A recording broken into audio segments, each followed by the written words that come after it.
kita bakal bahas tentang 3 isu klasik di Indonesia, yaitu deforestasi, korupsi, kemiskinan, tapi lewat kacamata dari berbagai ideologi, mulai dari liberalisme hingga komunisme. Oh ya, sebelum masuk ke ideologi pertama, kita lurusin dulu. Waktu kita bilang penebangan pohon, maksudnya bukan tukang kayu di kampung yang menebang sebatang pohon hanya untuk dapur.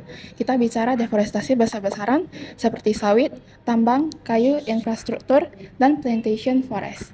Menurut KLHK, deforestasi neto di Indonesia pada tahun 2024 mencapai 175,4 ribu hektar. Itu kira-kira 2 kali luas Jakarta yang hilang dalam setahun. Dan wilayah dengan laju deforestasi tinggi antara lain seperti Kalimantan Timur, Papua, Kalimantan Tengah, dan sebagian Sulawesi banyak yang terkait dengan izin tambang, perkebunan, dan ekspansi sawit. Dan ini bukan cuma statistik di kertas doang. Selama 4 hari terakhir, beberapa wilayah di Sumatera, mulai dari Sumatera Barat, Riau, hingga Jambi, mengalami banjir besar, longsor, hingga jalan putus yang membuat ribuan warga mengungsi dan telah memakan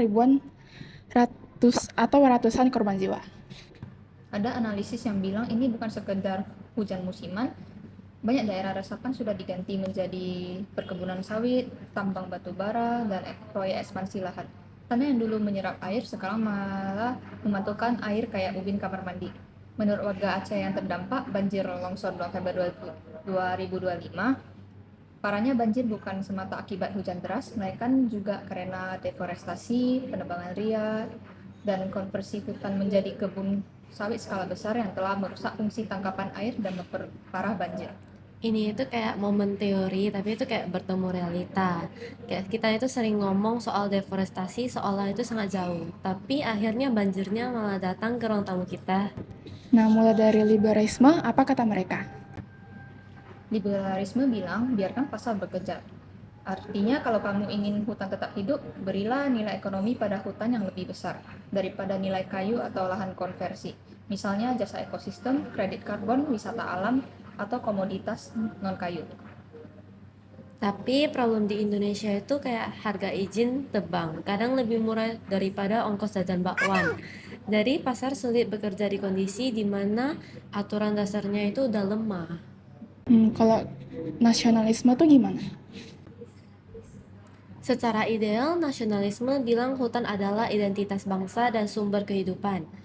Indonesia itu negara mega biodiversitas, jadi harus dijaga sebagai warisan bangsa. Tapi prakteknya kadang begini. Begitu ada investor besar, tiba-tiba slogan cinta bumi, pertiwi itu berubah jadi izin dipermudah demi pertumbuhan ekonomi. Jadi semangat nasionalisme kita itu kadang muncul kuat pas 17 Agustusan aja, tapi begitu hutan terbakar atau ditebang, benderanya ikut hilang dalam kabut asap. Konservatisme itu berarti punya dua sisi ya? Betul, konservatisme lingkungan bilang pelihara tradisi lokal, pelihara hutan. Banyak masyarakat adat punya aturan tegas soal larangan penebangan pohon sembarangan, misalnya kayak suku Dayak Iban ataupun suku Baduy. Tapi konservatisme ala proyek bilang pelihara struktur kekuasaan juga investasi, jaga izin yang sudah jalan. Jadinya bukan konservasi tapi konservatif terhadap kontrak. Ekologisme itu paling tegas sih, mereka nggak kompromi gitu sih.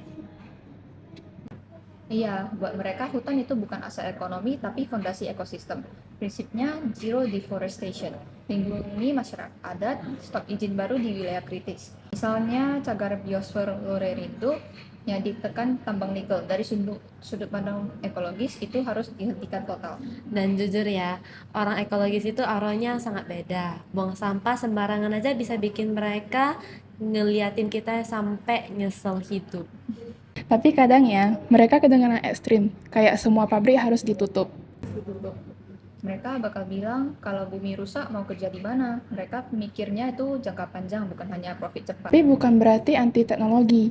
Selama energinya bersih dan produksinya etis, mereka mendukung kok. Contohnya seperti energi surya, transportasi listrik, dan ekonomi sirkular. Berarti intinya ekologisme itu manusia hidup bersama alam, bukan jadi bosnya loh. Oke, jadi bukan anti pembangunan, tapi pembangunan yang punya batas. Benar sekali. Bumi itu bukan warisan kita, itu adalah pinjaman dari generasi berikutnya. Oke, dari hutan kita pindah ke topik favorit banyak orang untuk dihindari, yaitu korupsi. Sedikit fun fact, Indonesia adalah peringkat 99 dari 180 negara. Korupsi bukan cuma suap, tapi juga pengadaan barang, proyek fiktif, izin, kosensi BUMN, dan sebagainya. Dan ngomongin korupsi, kita nggak bisa skip isu terbaru, yaitu RUU KUHP yang baru saja disahkan.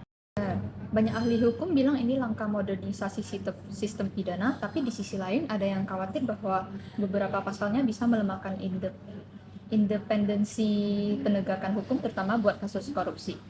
Iya, ini itu kayak penyadapan yang makin dibatasi atau birokrasi yang makin panjang sampai kasusnya itu ngos-ngosan duluan. Jadi ini kayak niatnya reformasi, tapi eksekusinya bisa jadi pintu belakang buat intervensi politik. Exactly. Semua tergantung di mana nanti aturan turunannya dan siapa yang pegang kendali. Jadi posisi sekarang kita tunggu sambil waspada dong.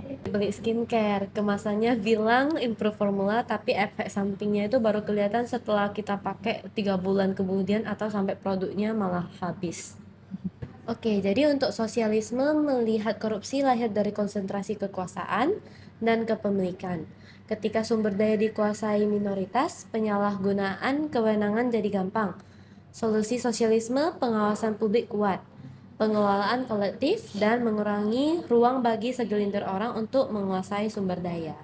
Masalahnya kalau negara terlalu besar tapi tidak transparan, korupsi bisa tetap terjadi, cuman pindah aja aktornya itu. Kalau demokrasi sosial gimana? Demokrasi sosial fokus pada tata kelola pemerintahan, perbaiki birokrasi dulu, transparansi, lembaga anti korupsi independen, dan memperkuat layanan publik. Negara-negara Nordik adalah contoh demokrasi sosial yang berhasil menekan korupsi. Tapi di Indonesia kadang regulasinya ada, tapi aplikasinya setengah matang. Antriannya tetap panjang meski sistemnya katanya reformasi pelayanan. Berarti fasisme pasti punya solusi yang lebih cepat dong. Iya dong, kayak hukuman keras, hukuman mati, eksekusi publik, efektif mungkin tidak. Kalau adil belum tentu juga. Aman kayaknya tidak deh, atau jelas tidak. Negara fasis itu sering memanfaatkan isu korupsi untuk menghancurkan lawan politik, bukan untuk membangun integritas. Iya, moralnya bisa jadi buta warna, seperti siapa yang dianggap musuh, yang itu ditembak duluan. Jadi selanjutnya dalam Islamisme, gimana sih dalam konteks korupsinya? Islamisme itu melihat kekuasaan sebagai amanah, titipan dari Allah. Jadi korupsi bukan sekedar pelanggaran hukum, tapi pengkhianatan moral dan agama. Prinsipnya jelas, yaitu anti gulul atau penggelapan, anti riswa atau suap, dan pemimpin itu harus jujur, adil, dan diawasi.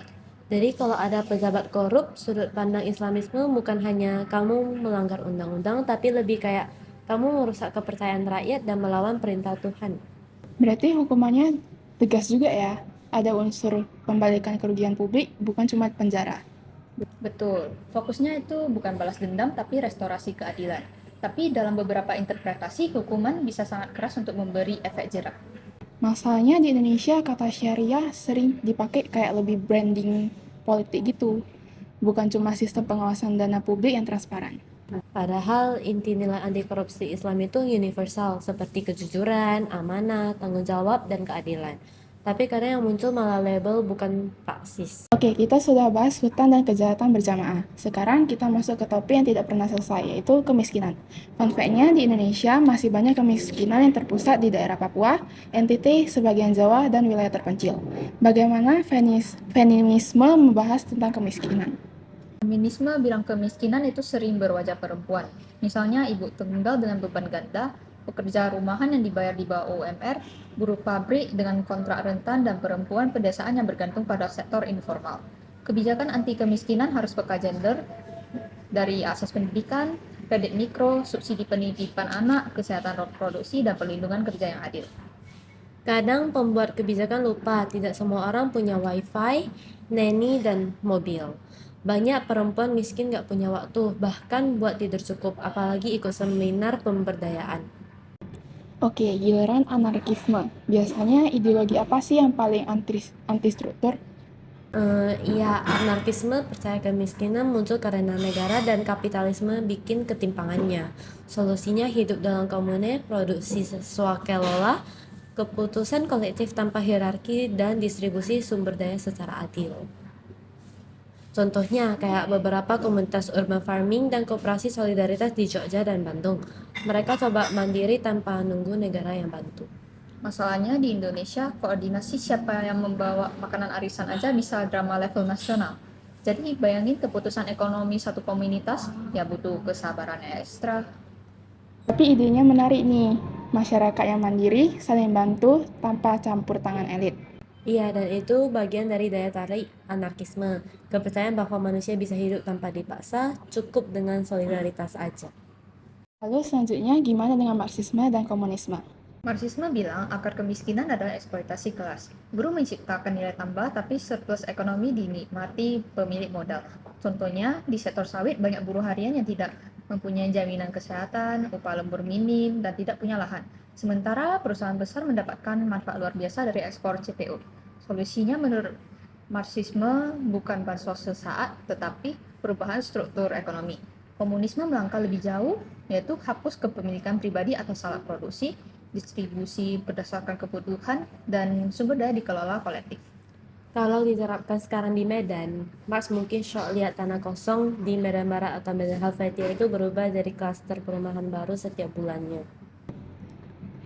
Oke, kita sudah keliling dari 12 ideologi. Kesimpulannya apa nih? Tidak ada satu ideologi yang bisa menyelesaikan semua masalah Indonesia. Setiap ideologi punya solusi, tapi juga blind spot.